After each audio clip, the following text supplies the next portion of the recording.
vamos a ver el tema de la misión de la iglesia. Cuando hablamos de la misión, hablamos de la tarea. ¿Cuál es la tarea? La razón de ser, la razón de existir de la iglesia. Y cuando decimos la iglesia, no nos referimos al templo. Una cosa es el templo, el edificio donde la iglesia se reúne. La iglesia la componen no una serie de tabiques y de estructuras donde se puedan desarrollar actividades, sino son todos aquellos que han creído en el Señor Jesucristo como su Señor y Salvador, y se reúnen, se congregan y adoran. ¿Cuál es la tarea de ese grupo, de esa congregación? De aquellos que vienen a ser parte de esa congregación por la obra misericordiosa, redentora del Señor Jesucristo. Este es el tema que hoy tenemos que considerar. Y no tenemos que inventar nada, no tenemos que hacer reflexiones profundas, porque esto es un tema muy claro en la palabra de Dios. Y vamos a acudir al Evangelio de Marcos en el capítulo 3, versículo 13 en adelante. Pero este mismo evento se da en otros de los evangelios, que es Mateo y Lucas, Mateo 10 y Lucas 6, lo que se conoce como evangelios sinópticos o paralelos. Es decir, que narran el mismo evento desde perspectivas diferentes, con datos diferentes, etcétera, que se complementan, no se contradicen, simplemente se complementan. Pero vamos a basarnos en el Evangelio de Marcos. Y dice el pasaje de la siguiente manera: y después subió al monte, y llamó así a los que él quiso, y vinieron a él, y estableció a 12 para que estuviesen con él, y para enviarlos a predicar, y para que tuviesen autoridad para sanar enfermedades, y para echar fuera demonios. A Simón, a quien puso por sobrenombre Pedro, a Jacobo, hijo de Zebedeo, y a Juan, hermano de Jacobo, a quienes apellidó Boanerges, esto es, hijos del trueno, a Andrés, Felipe, Bartolomé, Mateo, Tomás, Jacobo, hijo de Alfeo, Tadeo, Simón el cananista, y Judas Iscariote, el que le entregó, y vinieron a casa. Cierren sus ojos, vamos a orar. Señor, creemos que tu palabra es verdadera, que es viva, que es eficiente, es eficaz, que es cortante como espada de 2 filos, que discierne las intenciones de nuestro corazón y de nuestros pensamientos. Creemos de todo corazón que somos todo lo que dice tu palabra que somos, que tenemos todo lo que tu palabra dice que tenemos, y que podemos hacer todo aquello que tu palabra dice que podemos hacer. Bendito seas por tu palabra, y bendice en esta hora el mensaje de tu palabra, en el nombre de Cristo. Amén. Amén. Amén. Entendemos que hay algo que se conoce como geografía bíblica, es decir, en la Biblia, en el Antiguo Testamento, en el Nuevo Testamento, vamos a estar siempre en contacto a través de todos los pasajes, los libros, las narraciones, con una geografía diferente, por lo menos políticamente hablando, según el imperio que había en turno. Los territorios, las comarcas se dividían o se ampliaban o se encogían, según fuera el caso. Aunque la intención de todos los imperios, como hoy en día sigue siendo, es extender la influencia y el poder sobre más y más territorios mientras sea posible.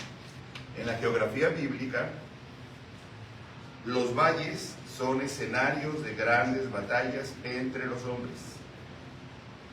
Simbólicamente, los valles a menudo representan tiempos difíciles, pruebas, sufrimiento o la necesidad de buscar la presencia de Dios.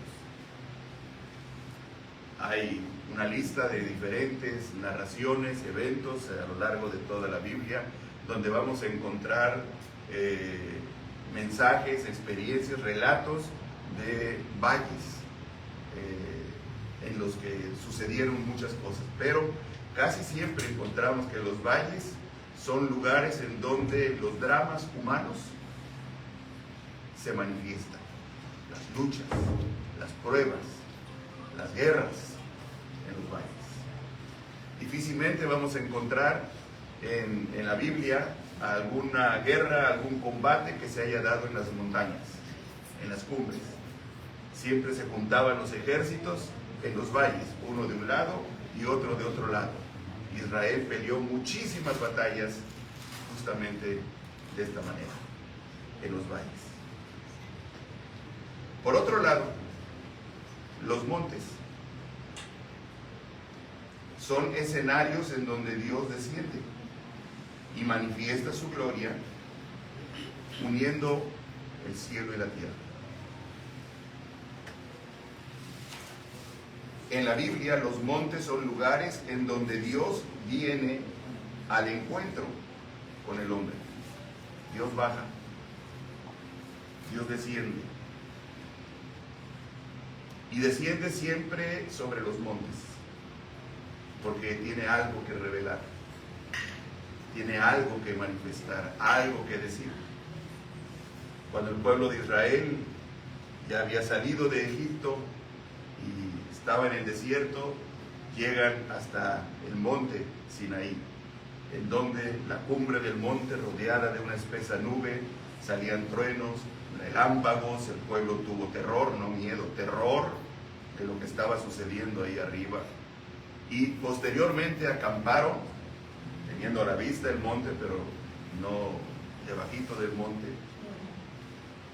Y el que sube es Moisés, porque Dios le manda llamar. Y sube hasta la cumbre del monte. ¿Qué es lo que pasa en la cumbre de ese monte?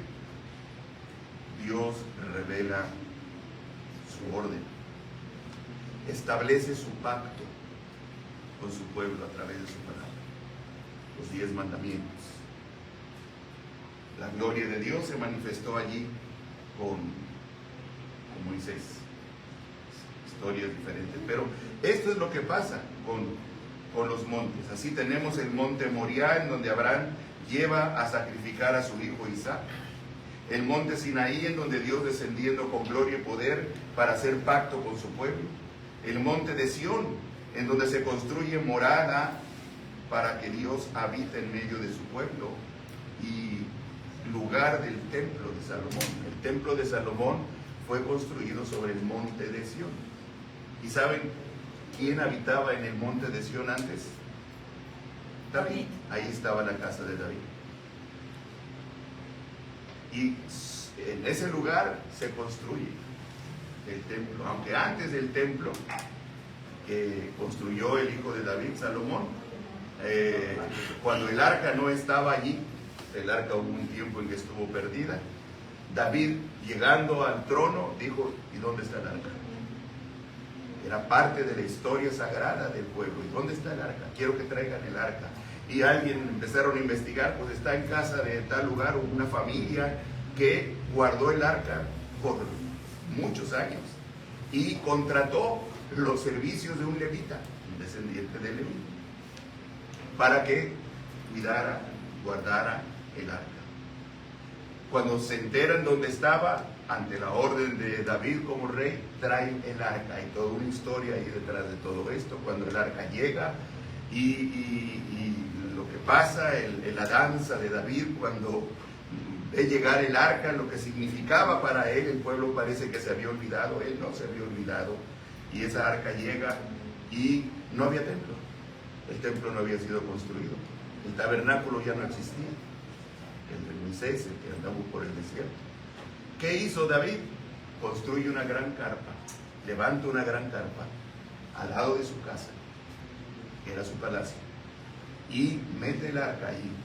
No había lugar santo, ni atrio, ni lugar santísimo. Pone el arca en el centro de la carpa y ordena a sus músicos que tenía, entre ellos Asaf, y les dice: 24 horas del día quiero que haya alabanza y adoración a nuestro Dios. Y algo que fue asombroso es que como no había sacerdotes como en tiempos del arca, del pacto con Moisés, el tabernáculo, perdón, el pueblo entraba directamente ante la presencia del arca. El arca representaba la presencia misma de Dios. Y el pueblo podía entrar y adorar directamente. Posteriormente, el profeta Amós habla de la restauración del tabernáculo de David. Amós o Oseas, de la restauración del tabernáculo de David. Entonces se habla de un tabernáculo de Moisés, que acompañó en el desierto, y de otro tabernáculo, el de David, el que él manda traer y pone debajo de esa carpa, y después de eso se construye el templo de Salomón. Bueno, esto sucedió en el monte de Sión. Y saben ustedes, cuando el Señor Jesucristo descienda, exactamente en qué punto de la tierra va a descender. El monte de Sión. El monte de Sión. El monte de Sión. ¿Dónde está ese monte ahora?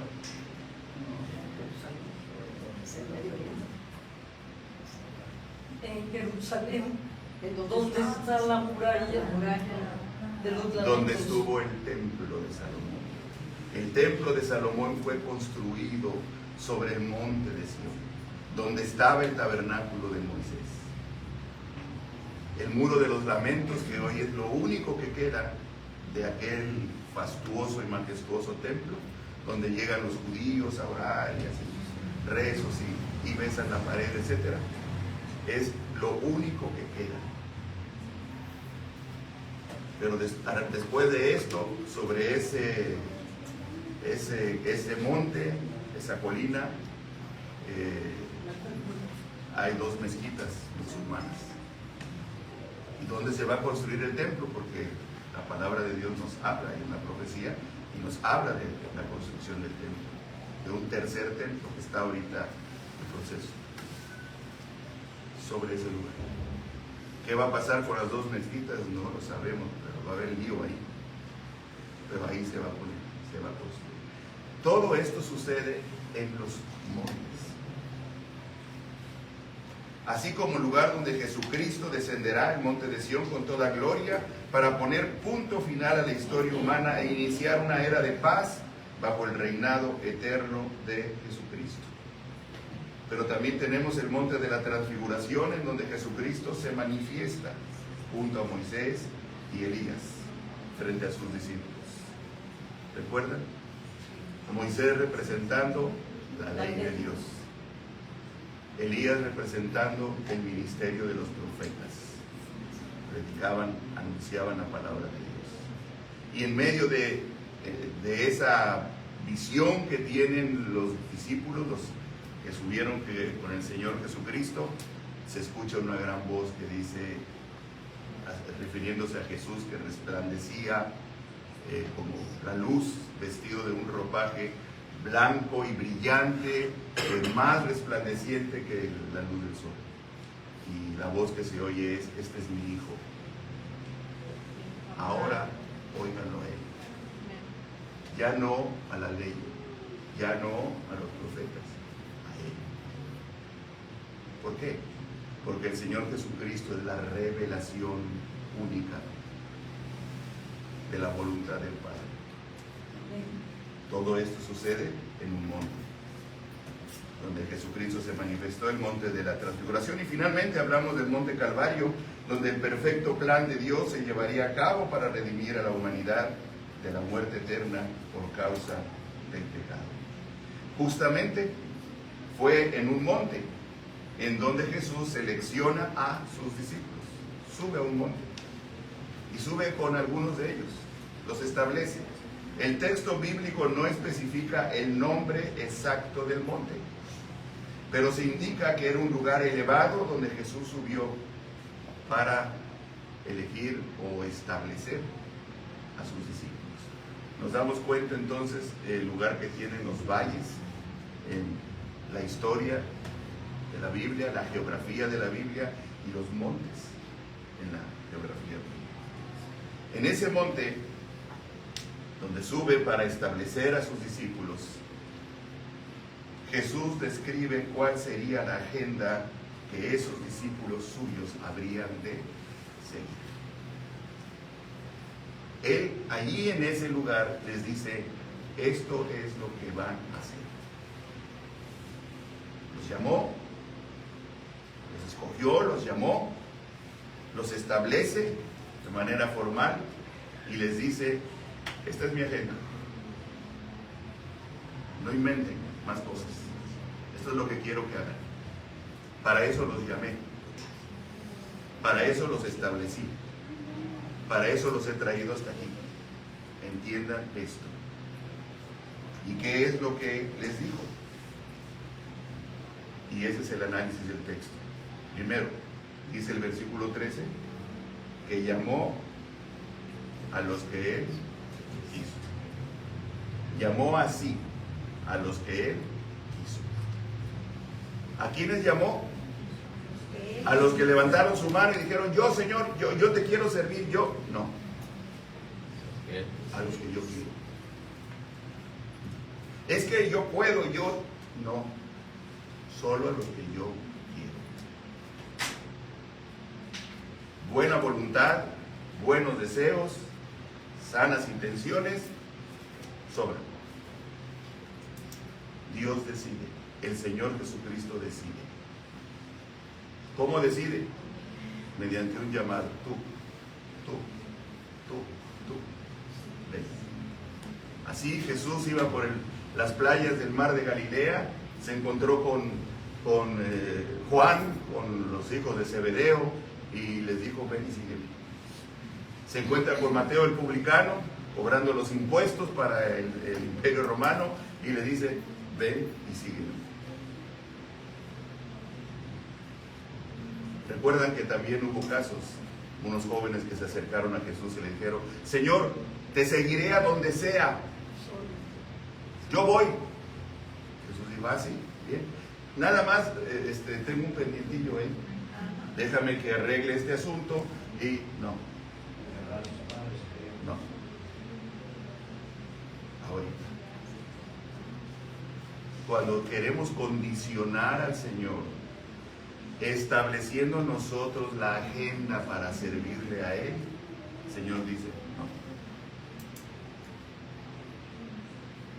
Es cuando yo digo a quien yo quiero y como yo quiero. Llamó entonces a los que Él quiso.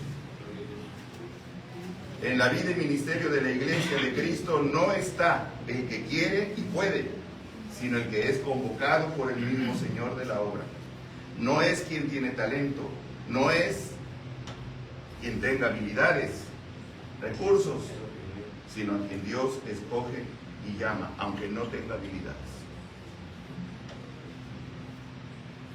Aunque no tenga habilidades. Es un error pensar, por ejemplo, que en el ministerio de alabanza, de adoración, deben estar pues los que son músicos, los que saben música. No es necesario. Nunca olvido a un pastor acompañándonos a una iglesia muy grande en la ciudad de Houston, con un coro de 500 voces, literal 500 voces, un órgano tubular al frente, una sinfónica, porque es un auditorio que mira hacia abajo, el estrado está hacia abajo. Una sinfónica, estamos hablando de más de 80 músicos. Era un espectáculo. Y después me entero que eran músicos contratados, o sea, músicos profesionales. ¡Qué bueno! Pero ¿y son cristianos todos? Eso sí no sé. ¿Quién sabe? Ojalá sea, ¿no? No, el enfoque no era ser instrumentos de Dios, sino que sean buenos músicos. exigencia musical. ¿Con qué corazón se ama? Es mejor, decía este hermano que estaba a mi lado en ese culto, decía, es mejor un hermano con una guitarrita, pero con la unción de Dios, que toda una sinfónica que no tiene a Dios en su corazón.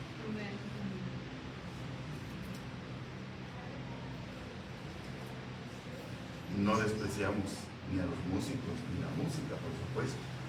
Queremos ganar para el Señor a músicos, pero Dios va a decidir quién, cuándo y cómo. Entonces llamó a los que Él quiso, y dice el mismo versículo 13, acto seguido, y vinieron a Él. Punto. Enseguidita. Los llamó y vinieron a Él. No hay argumentos intermedios. No existe en los discípulos de Jesús ninguna otra prioridad que obedecer. Así vemos que los discípulos que Jesús llama en las playas de Galilea, dejando caer sus redes, fueron detrás de Jesús. ¿Qué significaba dejar caer las redes? Dejaron sus ocupaciones. Nunca volvieron a pescar. Por los evangelios sabemos que sí, volvieron a pescar. O sea, ese era su arte, su oficio. Jesús se movió en medio de ellos, eran pescadores, unos. Sí, volvieron a pescar, pero cuando Jesús les dijo, ven, dejaron sus redes y le siguieron. Juan, Santiago, Juan, quien se refiere como los hijos de Zebedeo, parece que Zebedeo tenía una empresa pesquera, no era un pescador nada más, había una cierta organización y se retiraron de la organización de su padre. Le dijeron, papá, es que, mira, el rabino es el Mesías. ¿A quién va a ser el Mesías? ¿Cómo cree? Sí, mira, esta era la lucha en aquel tiempo. Y se fueron tras la voz, la persona de Jesucristo. Vinieron a Él. Cuando el Señor llama a los que Él quiere, la única respuesta que nos queda es decir sí, Señor. Amén. Sí. Y luego dice el versículo 14, y estableció a 12. Bueno, no sabemos con precisión por qué fueron 12. Por las 12 tribus de Israel, por las 12 puertas de la ciudad celestial. Saben ustedes que la ciudad celestial que descenderá del cielo tiene 12 puertas, es un cuadrado, es un cubo. Y de cada lado tiene 4 puertas. No, tiene 3 puertas. En total son 12 puertas, que son como 12 perlas. Cada puerta es una perla, una puerta redonda a semejanza de una perla enorme. ¿Se refería a esto Jesús? No lo sabemos, es un tema aparte, trabajar este asunto de los 12, por ejemplo, cuando Juan en el Apocalipsis habla de los 144,000 sellados, pues es múltiplo de 12 también. Es un tema aparte, ahí lo dejamos. Estableció a 12. Sea cual sea la razón, quien determina los números, los alcances, es el mismo Señor Jesús. Ahora, ¿para qué todo esto? Llamó así a los que Él quiso y vinieron a Él y establece a 12. ¿Para qué? ¿Por qué razón? El mismo pasaje sigue hablando. En el versículo 14 dice, para que estuvieran con Él. Para que estuvieran con Él. Hermanos, no hay nada más importante en la vida cristiana, en el ministerio cristiano, en el servicio al Señor, que estar con Él. El Señor no nos llama para que le sirvamos. Ah, no. El Señor nos llama para que estemos con Él, para estar en comunión con Él, en intimidad con Él. Quien no entiende esto y quiere servir, no funciona.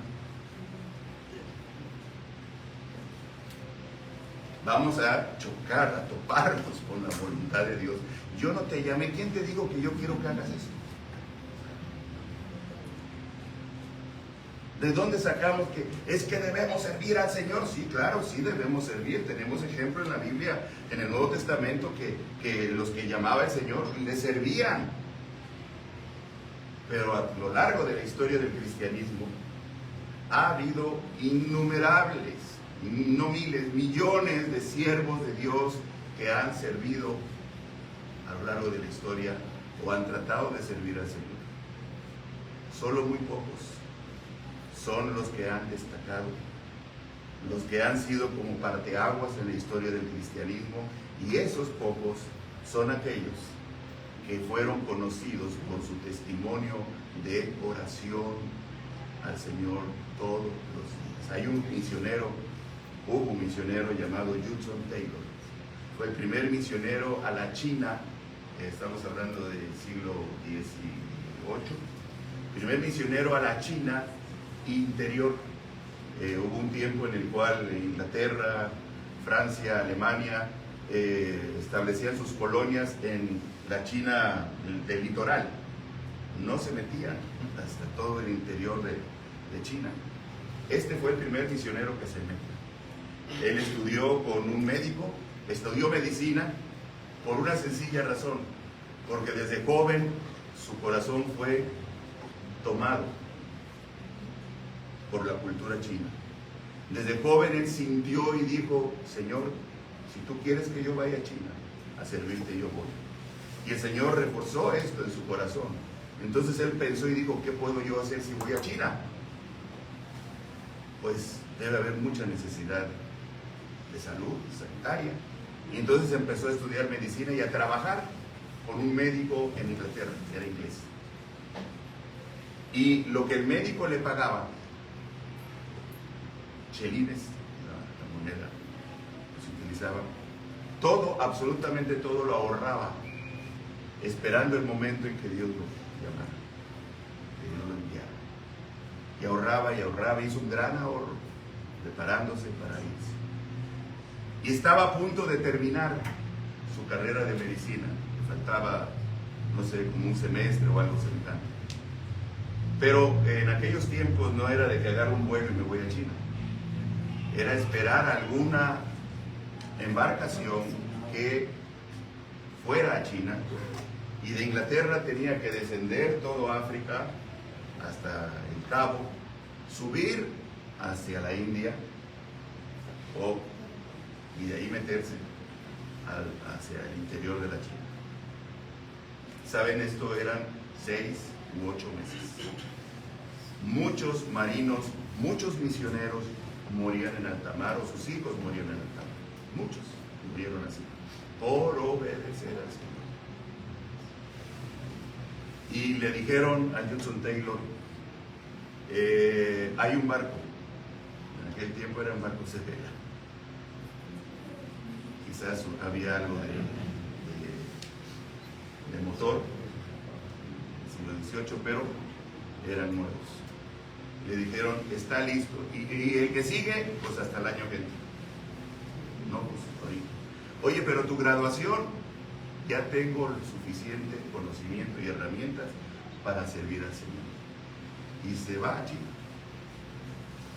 Se va a China.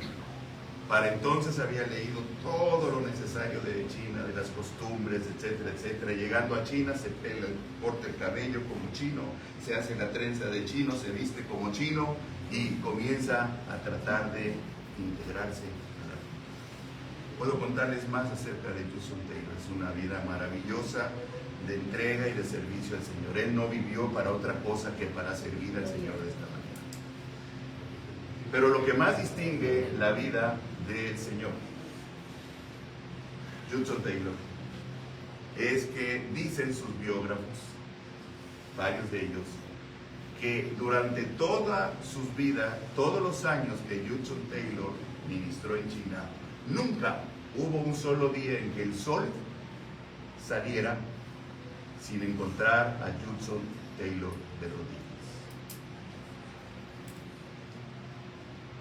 Su oración, su comunión con Dios era más importante que todo lo que tenía que hacer por evangelizar a Cristo. Hermanos, yo sé que nuestros corazones pueden ser muy apasionados por ser usados, por servir a Dios, pero si no entendemos esta prioridad, estamos equivocando el rumbo. Dios no nos ha llamado a servirle, nos ha llamado a que estemos con Él. Amén. Punto número 1. A estar en comunión con Él, a tener intimidad espiritual con Él, a dejarnos llenar con su presencia. ¿Y cómo hacemos esto? ¿Cómo esto es posible?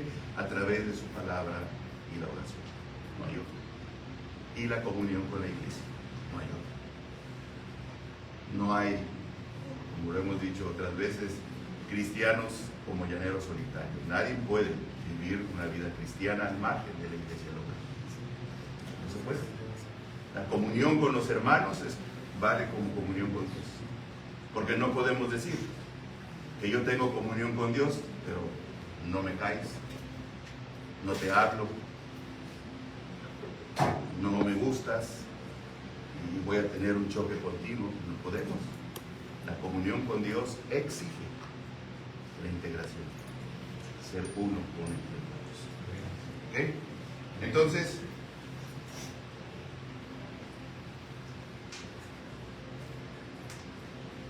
para que estuvieran con Él. La comunión con nuestro Señor y Salvador es antes que cualquier otra actividad o prioridad en la vida cristiana. Por eso es que a lo largo de la historia del cristianismo, quienes han sido usados poderosamente por Dios, fueron y son quienes han dedicado lo mejor de sus vidas de cada día a cultivar su relación con su Señor a través de la lectura, estudio de la palabra de Dios y de la oración. Hay algunos materiales, algunos libros, he publicado algunas veces los devocionales de personajes de la historia, pastores, misioneros, que hablaban sobre la oración, que sus vidas eran testimonio de lo que significaba la oración en sus vidas. Y simplemente cuando leemos acerca de ellos, qué chiquitos nos vemos. No queremos orar, no queremos estudiar o leer la Biblia. Pero queremos que Dios nos bendiga, pero queremos servir al Señor, pero no tenemos comunión con Él. Saben, la vida cristiana no es una religión, es una relación. Amén. Es tener una relación con el Señor Jesucristo. Y entonces, hay un acto consecuente de estar con Él. Punto número 1, ¿para qué los llamó? Para que estuvieran con Él. Punto número 2, dice el versículo 14, para enviarlos a predicar. Después de la comunión con nuestro Señor y Salvador viene la acción. Los discípulos de Jesús convivían con Él, estaban con Él, y en ese contexto fueron enviados de dos en dos a predicar. La palabra enviados se utiliza aquí, es apostelo, de apóstol, y es una raíz que se basa en Apolos, que entre los romanos era Hermes, el mensajero. Eso es un apóstol, un mensajero. Nosotros somos eso, mensajeros, apóstoles en este sentido. Hemos sido llamados a estar con el Señor para dar testimonio de sus misericordias. Si no entendemos esto, si nosotros no evangelizamos, si no damos testimonio a los que no conocen al Señor, hay una razón de entrada por lógica. No hay comunión con Dios. Hay quienes dicen, es que no sé qué decirles. Mira, pon prioridad en tu vida la oración y la lectura de la Biblia y te va a sobrar qué decirles. ¿En qué momento? No es repetirse un guión. Es que cuando estamos inmersos en la vida de oración y la palabra de Dios, estamos inmersos en comunión con Él, sobra qué decirles. El Espíritu de Dios pone palabras en nuestro corazón, nos da el discernimiento para entender el momento que cada persona está viviendo. Por eso muchos creyentes con muy sana intención piensan que evangelizan si traen a sus amigos o amistades o familiares a la iglesia a un culto. Qué bueno, sí, hágalo, pero ¿cuándo va a aprender a guiar a una persona a los pies de Cristo?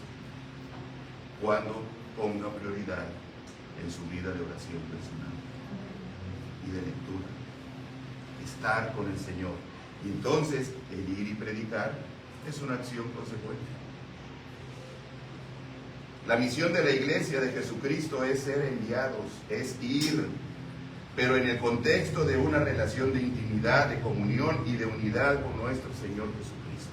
Esta es la razón por la cual se pregunta uno, ¿por qué no evangelizamos? ¿Por qué no ganamos almas? ¿Por qué no? Porque no hay interés en estar en comunión.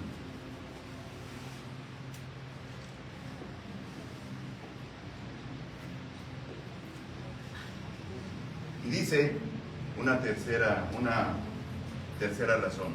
La primera razón por la cual Jesús los llama es, ¿la primera cuál es? Y la segunda, enviarlos a ser testigos, a ser mensajeros. No es un mensaje nuestro, estamos llevando un mensaje del Señor. Y hay una tercera razón, que tuviesen autoridad para sanar enfermedades y echar fuera demonios.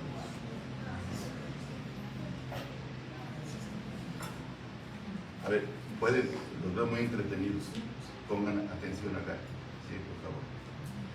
Dice que tuviesen autoridad, en el versículo 15, que tuviesen autoridad para sanar enfermedades y para echar fuera demonios. La tarea de ir a predicar o de ser mensajeros de Jesús implica hacerlo en un plano, fíjese bien, de confrontación con fuerzas espirituales de maldad que mantiene a la gente enferma y gobernada desde su interior, gobernada por entidades espirituales que deben ser confrontadas y expulsadas por causa de la presencia del Señor.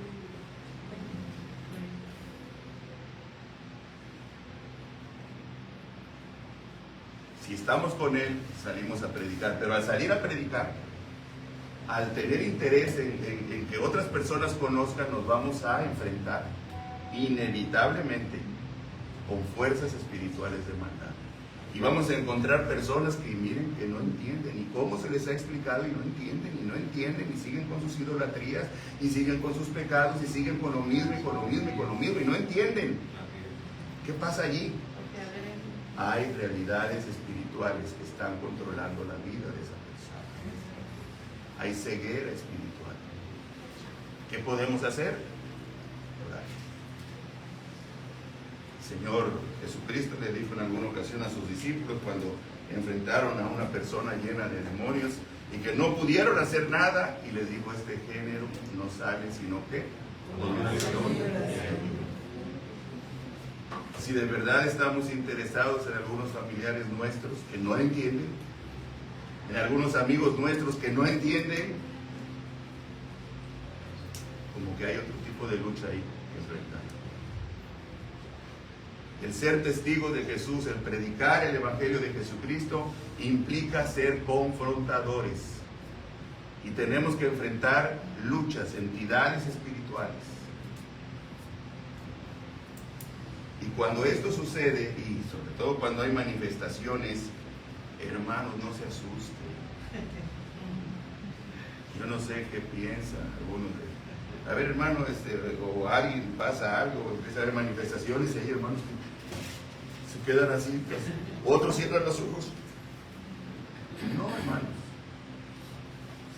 Ese es el pan de cada día.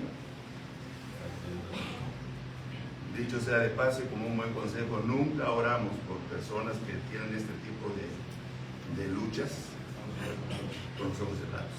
Te van a dar un arañazo que ni cuenta te vas a dar. Estar bien vivos. ¿Sí? Y nunca lo hagas solo. Busca apoyo. Y sobre todo gente detrás que esté orando. Esta confrontación no solo hemos de percibirla como una lucha individual, sino que también tiene presencia social, política, económica, y todo esto lleva implícita la realidad espiritual del mundo en que vivimos. Hermanos, las ideologías están llenas de errores, de equivocaciones, y se ha infiltrado tanto en las iglesias y en los púlpitos que hoy lo que se predica usando la Biblia es cómo poder ser felices, cómo tener éxito en la vida los cristianos. ¿Cómo? No, yo les traigo un motivador de esos, Cuauhtémoc, ¿cómo se llamaba? ¿Se llama qué?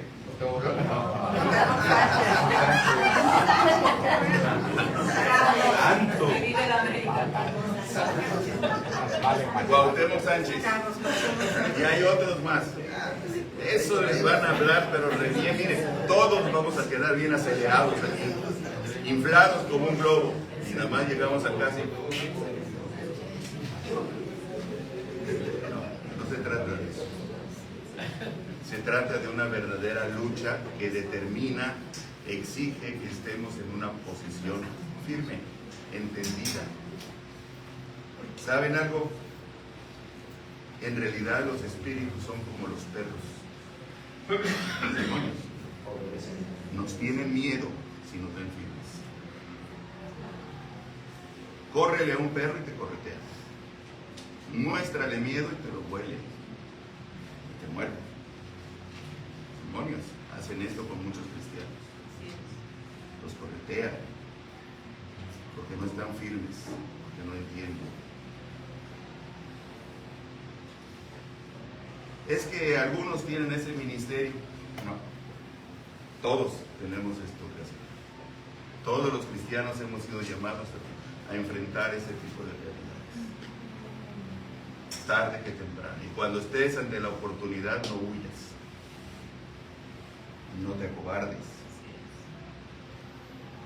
De hecho, recordemos que la tarea de la iglesia es justamente golpear las puertas del infierno, no que el infierno, las entidades estén golpeando la puerta de la iglesia. Ellos nos tienen miedo cuando actuamos en el nombre de Jesucristo. Y si ven que estamos firmes en el nombre de Jesucristo, y se van a ir. Todos sus argumentos son mentiras. Y muchas personas viven en mentiras, en engaños, creyendo cosas que no son ciertas. Entonces tenemos que enfrentar la maldad. Al ir a predicar, al entender que somos testigos, vamos a enfrentar la maldad de muchas formas. Hay engaño detrás de todo lo que vemos, lo que leemos. Recordemos, la semana pasada lo mencioné, no confiemos en nadie. Estemos atentos. Detrás de un discurso político, detrás de un discurso sospechoso en las iglesias, no mensaje, no exposición bíblica, no confiemos.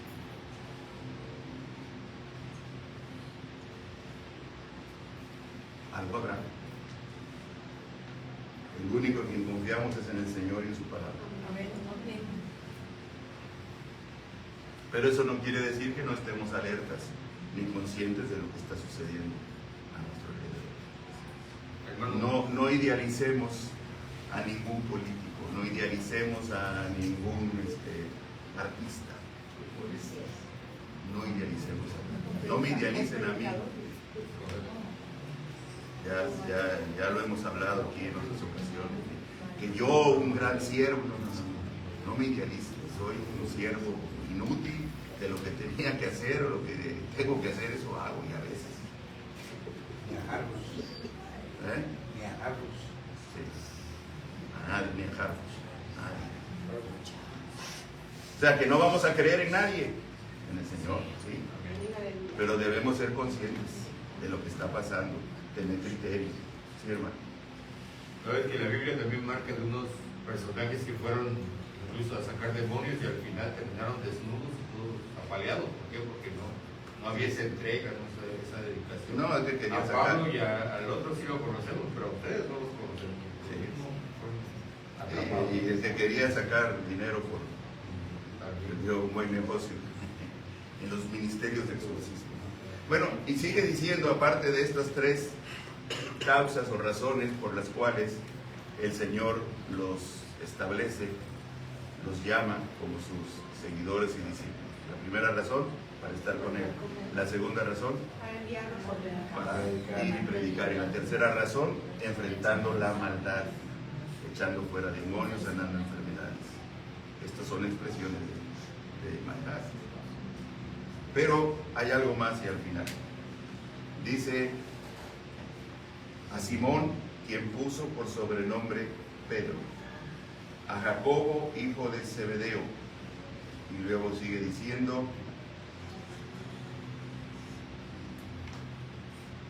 y a Juan, hermano de Jacobo, a quien es apellido Boanerges, esto es, hijos del trueno, Andrés, Felipe, Bartolomé, Mateo, Tomás, Jacobo, etc. ¿Se dan cuenta de algo? Por más universal que sea la misión de la iglesia, la tarea de la iglesia, no descansa sobre una iglesia estructuralmente bien organizada. Descansa sobre personas que obedecen al llamado de Dios. Descansa sobre personas con nombre y apellido.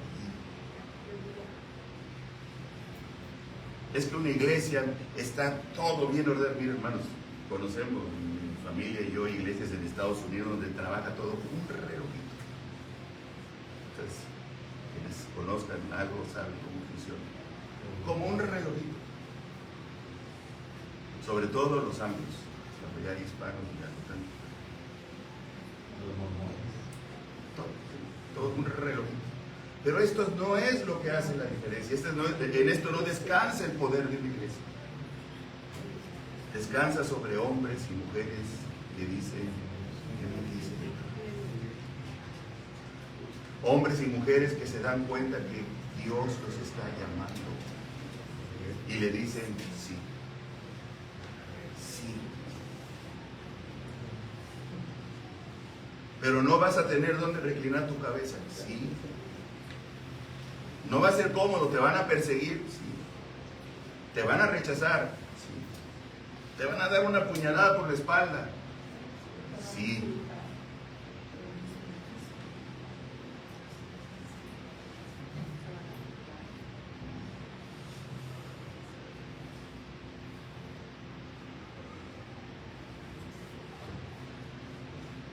En el caso del texto bíblico, la tarea encargada dependía de la obediencia al llamado de Jesucristo, de Simón, de Jacobo, de Juan, de Andrés, Felipe, Bartolomé, etc.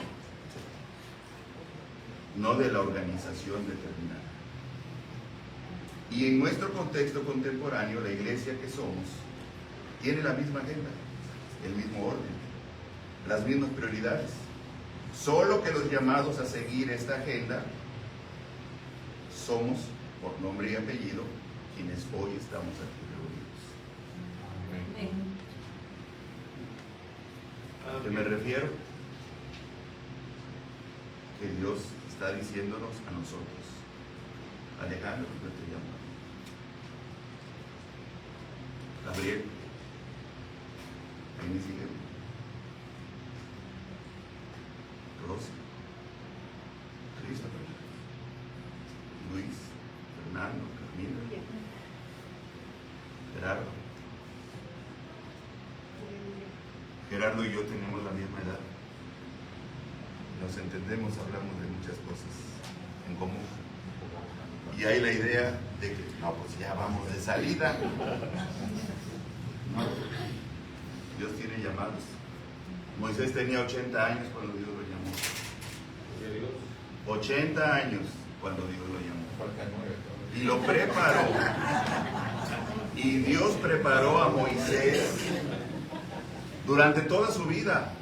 Es decir, 80 años. Para hacer el trabajo que tenía que hacer a los 80 años. Podríamos pensar que Dios me está llamando a mí, me preparó a lo largo de mi vida porque todavía tiene algo pendiente. Cuando yo ya pienso, no, yo ya, salida. No sabemos. Estamos en las manos de Dios. Él dice bien, cuándo y cómo. Hasta para irnos. ¿Estás dispuesto? Cierren sus ojos.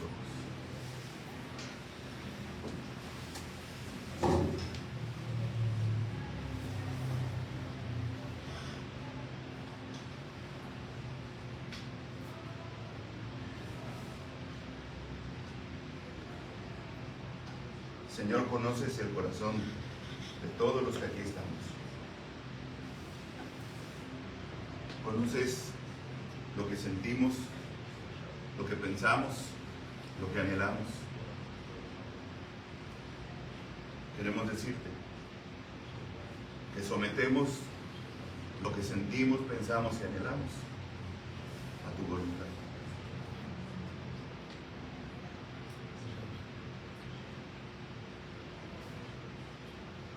Y que estamos dispuestos a servirte donde quieras, cuando quieras y como tú quieras que lo hagamos. Tú eres el Señor. Tú eres soberano. Somos tus siervos.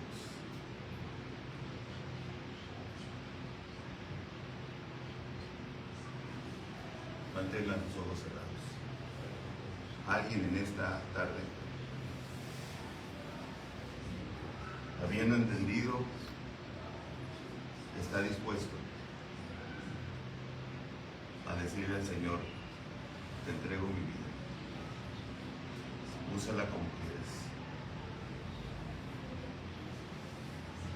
me someto a ti, renuncio a mis prioridades, tomo las tuyas.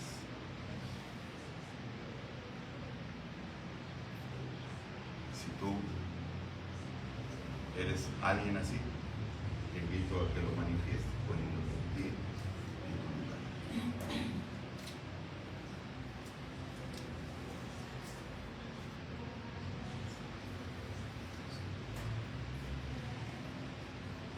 Dios le bendiga. ¿Alguien más?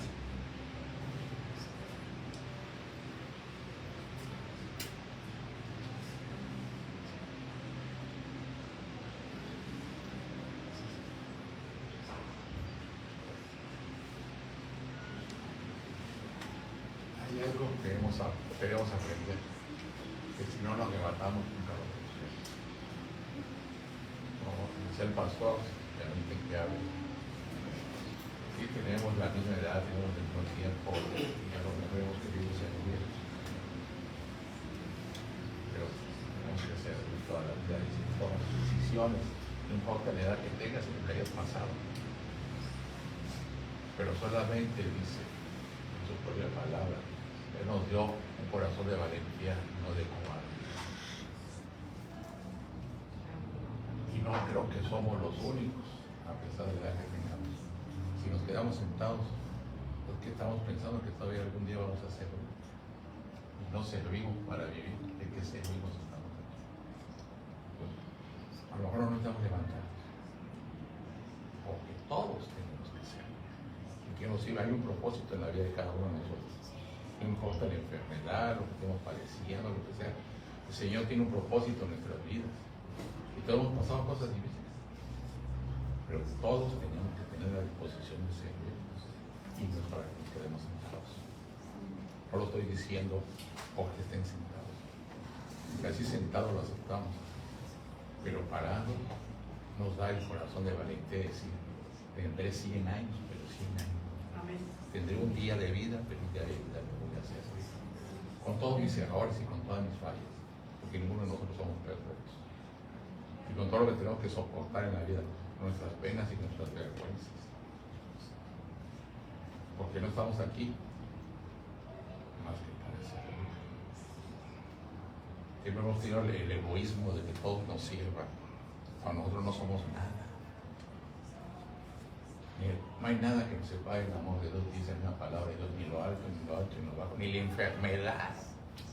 Luego porque estamos enfermos decimos: ay, porque yo no sirvo, porque me duele esto, yo no puedo hacer nada. Eso es una mentira, es un engaño, es una falacia que el enemigo nos hace sentir. Esa es mi apreciación propia. Sí, dice el pastor algo, tenemos la misma edad. Pues vamos a hacer. No. Dice uno: no me voy a levantar porque me da vergüenza, me voy a levantar porque van a decir: yo no voy a servir y no sé cómo servir. No te preocupes, ¿cómo vas a saber? Si no has hecho la intención de decir: pues espero, ¿Cuánto tiempo va a pasar? A lo mejor no es mañana, pasado. No como decía el pastor, a lo mejor como Moisés, me tocará dentro de 9 años. Pero si no lo hago, si no soy valiente y me aviento, cobardes son, la misma palabra lo dice, nos da un corazón de valentía, no de cobardía y de dominio propio. Ese dominio propio nos lo da el Espíritu de Dios. No es nadie más, no es por nuestra cara bonita, es por la disposición que tenemos a pesar de lo malo que hemos hecho. ¿Quién es aquí el bueno? En las iglesias estamos lo peor. No venimos a la iglesia los que estamos sanos, venimos a la iglesia los que estamos enfermos, dice el mismo Jesús. Y aquí creo que todos estamos enfermos. Levante la mano, preguntemos ahorita quién está sano. Pero pues solo que nadie va a levantar su mano. Todos tenemos algo. Todos tenemos algo. Físicamente, moralmente, mentalmente, todo. Y yo, no yo, es el Espíritu el que habla, o sea, a través del pastor y de cualquiera de nosotros. Aquí nos quedamos sentados. Queremos la comodidad. Hagámoslo. Discúlpeme que hable de esa manera. Yo espero servir todavía. Y lo que me falta todavía porque no sé nada. No sé nada, estoy aprendiendo cualquiera. Y sí quiero servir al Señor. Quiero servir. Hay quienes necesitan decidir algo que no han logrado, estar con el Señor todo el tiempo, buscarle cada día en oración y en comunión con su palabra. Hay quienes ya han hecho esto, lo hacen, disfrutan de esa comunión con el Señor, pero no sirven. Ok, toma la decisión. El servir implica predicar, ser testigo de Jesús, y eso implica confrontación con fuerzas de maldad. ¿Entendemos esto? Amén. Cierren sus ojos. Padre, en el nombre de Jesús te bendecimos y te damos gracias por tu palabra en esta hora, y rogamos que tu Espíritu Santo haga que dé fruto en nuestra alma, en nuestro ser, cada palabra tuya que hoy ha sido sembrada. Recibe, Señor, la honra y la gloria. Te decimos en verdad, nuestra vida te pertenece. En el nombre de Cristo Jesús. Amén. Amén. Amén. Que Dios los bendiga, hermanos.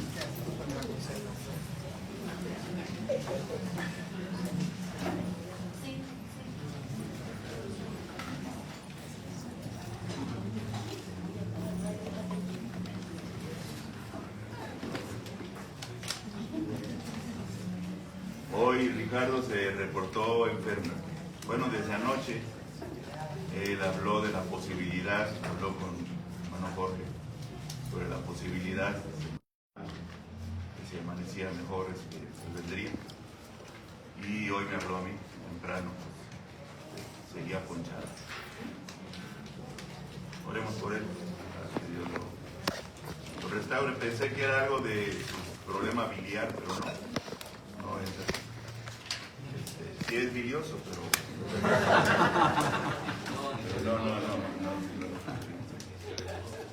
Voy a pedir que hagamos algo antes de que llegue este momento de adoración a través de ofrendas. Está otra vez con nosotros Christopher y Mario, y yo quisiera que orásemos una vez más por ellos. Hemos orado, oramos en la cadena de oración, en la actividad de oración que tenemos, pero si los vemos aquí vamos a aprovechar, vamos a orar por ellos.